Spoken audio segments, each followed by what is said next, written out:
So Martha Sweezy, who wrote this rather amazing book, and she's actually been the co-author of many of the IFS texts, has written an article in Psychology Today, and the byline is "Inner critics need your kindness, patience and love."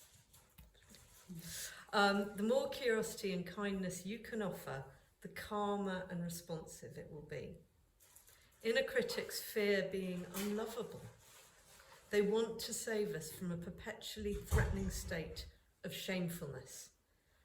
They have heard from caregivers when you were little that you're not okay, that the parts of your caregivers, teachers, religious leaders are saying that you're not, in some way, not good enough. And so you take on that identity, and the inner critic believes that in some way you are not good enough, so it's trying really hard to make you good enough. But they actually often really want, once you get to know them, they want you to feel safe, they want you to feel loved.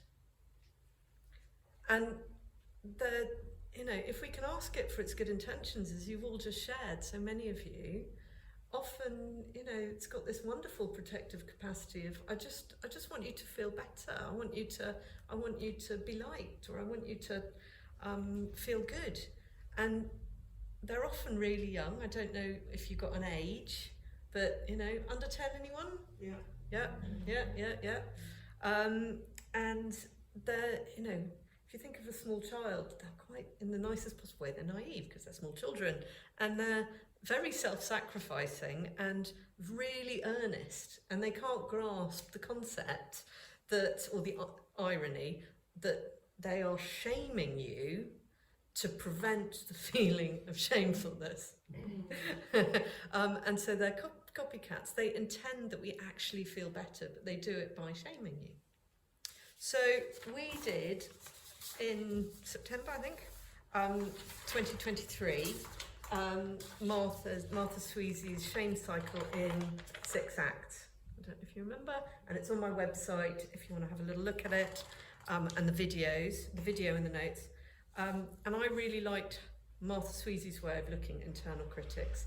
I'm also going to look at 2 other ways. So, and if you remember, something bad happens, you get as a small child, you get criticised by someone externally. An authority figure shames you. What's wrong with you? You've made me feel worse. The child at that point is passive, and the actions and the words come at you. And for some reason, when you were little, your exuberance, your joy, your anger isn't welcome for the caregivers. It's, so they're saying that it's not just your behaviour, as we would as a parent. I'd say, I really don't like your behaviour, but actually often it's been you are wrong. It's not just your behaviour, you are wrong. So then the child takes on, I am wrong, I am bad. And so in Martha's shame cycle, number 2, so a bad thing happens, and then act 2 is acceptance. I take on the identity that I'm bad. So then we get these amazing protective parts, and we'll carry on looking at them the rest of the year. But the one that so often comes up for so many of us is this inner critic that shames us to, the inner critics go large, as she says. It's a proactive manager part. So it self-blames, and something is actually wrong. It is true, you are bad. And it mimics the external shamer of your youth. Sometimes we find that actually like in the meditation, the voice actually isn't yours. It might be the gym teacher, or it's my dad's voice. Or it might have moved into your own. So, what's right for you. But this one says it wants to improve the child. It wants to improve you so that you will act differently, or you will lie low. You won't be so exuberant. You won't You know, you need to lie low, you need to be smaller, suppress yourself. It has a positive pro-social intent, but it's so hurtful. And it particularly takes control in dangerous situations. So you have shaming now exists in two parts. You have the shamer and the shame one holding a burden at the same time. You have an inner critic shaming you and an inner child who is holding the burden of shame. But it's a mistake, isn't it? Because actually you're not bad. It's just you've taken on, so many of us take on the identity that we're bad, that we're not good enough, we're not worthy. And the way out is a self-to-part relationship. The way out is through compassion. Self-compassion. A bad thing happened. Yes, years ago, I am not bad. A bad thing happened. So, how to work with your inner critic? Like in our meditation, you're turning inside and you're noticing. You're finding focusing interesting. Some of us did the room. We put the critic in a comfortable room. Martha Sweezy and Dick Schwartz suggest this. But for some of us that doesn't work so well, and that we need to just, could you just separate just a tiny little bit? Could you, I just, could you just give me even a couple of millimeters, or could you come and sit next to me and we speak?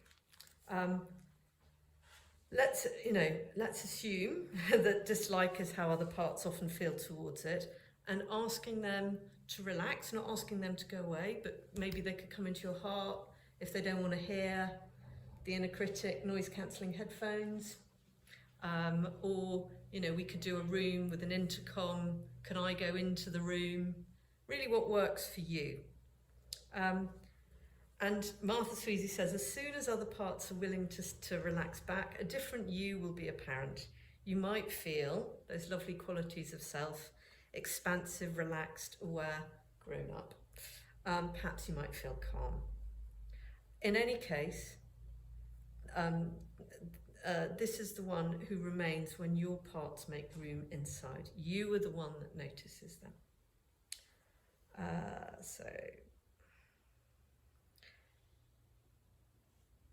So, and you might be noticing your critic in other ways. You could write, draw, paint, sing, or dance about what you discover. The more you offer this and other parts kind, compassionate attention, the more they notice and cooperate with you. Everyone will benefit.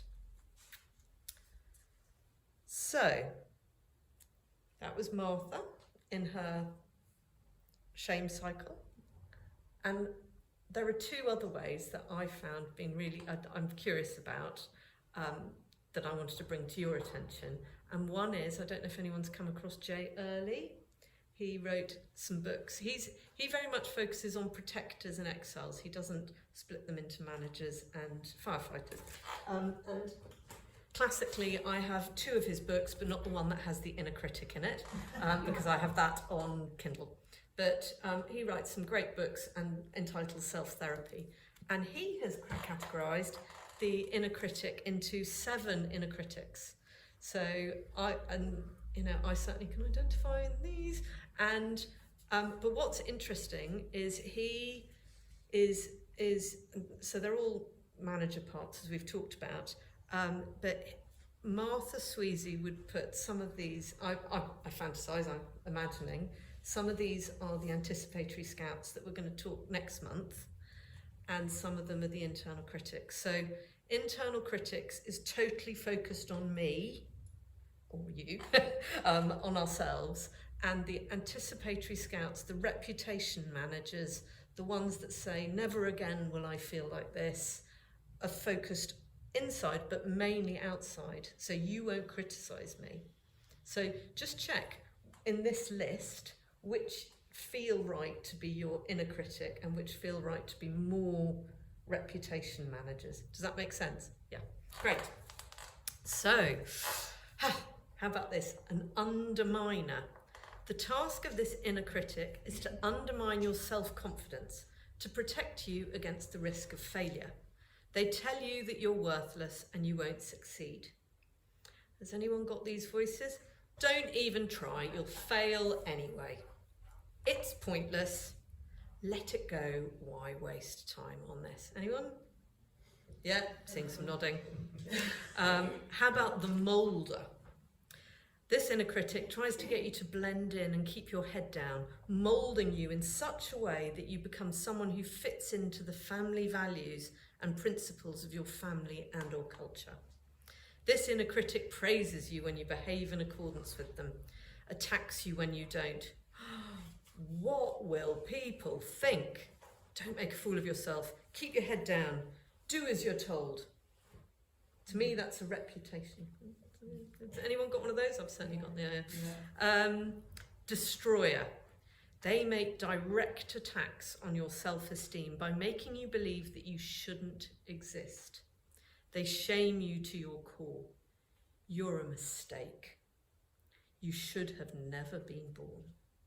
You are one big failure. You are worthless. And I'm not going to ask you to put your hand up, but I'm going to, I certainly have that one. Guilt tripper. Their job is to blame you for specific actions and decisions you took or didn't take in the past, i.e. behaviour that was harmful to others, especially those who are important to you, regardless of whether it was done deliberately or not. How could you? You'll never forgive yourself. You'll regret this. They'll never forgive you. I'm seeing some nodding. How about the perfectionist? Oh yes. They want you to do things perfectly. They have high standards for performance. And when you don't get to meet them, they attack you and say your actions aren't good enough. Try harder. You're not planning to leave it like that, are you? Your work is worthless. You'll never do it right. Familiar? Yeah. How about the inner controller? Oh yes. Their task is to control impulsive behaviours such as binging on sweets, turning to alcohol, using drugs and various stimulants like coffee and cigarettes. When you do one of these things, the controller will start to blame you and criticise you. Oh, you did it again. You have no willpower. Shame on you. You'll never break free from this. I definitely have one of those.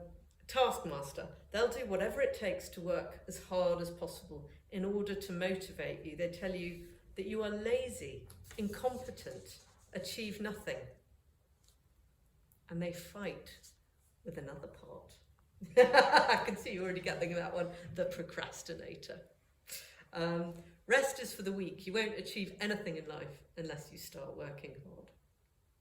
So there we go. Those are, so J early, and this is all going to go in the notes on the website. E-A-R-L-E-Y.